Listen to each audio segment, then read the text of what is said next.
सुबह सुबह का वक्त था, है ना, हम लोग आ चुके थे श्री श्याम प्रोडक्शन पे, क्योंकि भाई हम लोग को डाटा भी कॉपी करने आना था। और डाटा कॉपी करने के बाद ना हम लोग चलते हैं अभी घर पे, क्योंकि भाई करण भाई के स्क्रिप्ट पे शूट भी तो करना था। और जल्दी से करण भाई के संग ना हम लोग रेडी हो गए थे जाने के लिए। और है ना, आज के लोकेशन पे जो हम लोग शूट करने वाले हैं वो है दीप्ति जी का फ्लैट। ये हमारा ही बेड है भाई, ये मेरी जगह है। ये कौन है फिर? ये Haseena she is not the owner.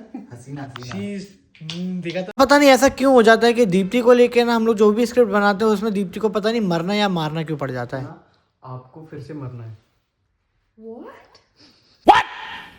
और ये सब लगे हैं अपने शॉट को चेक करने, और मैं लगाऊं भाई अपने पॉपकॉर्न खाने की। भाई बहुत तेज भूख भी लग रही थी। और उसके बाद ना दीप्ति के संग ना हम लोग आ चुके थे अपने झोल मोमोज खाने, जो कि हमें फर्स्ट टाइम कॉलेज में ट्राई करी थी। दीप्ति के कुछ ऐसे नॉलेज से ना भाई मैं तो आज है ना बिल्कुल हैरान सा रह गया। एक minute, this is called stepney. और नीचे जो 3 होते हैं ये स्टीयरिंग है, ये ब्रेक है और ये सेकंड ब्रेक है। ये आगे वाले पहिए रोकेगा, वो पीछे वाले पहिए रोकेगा। जाके ना कुएं में गिर जाएंगे।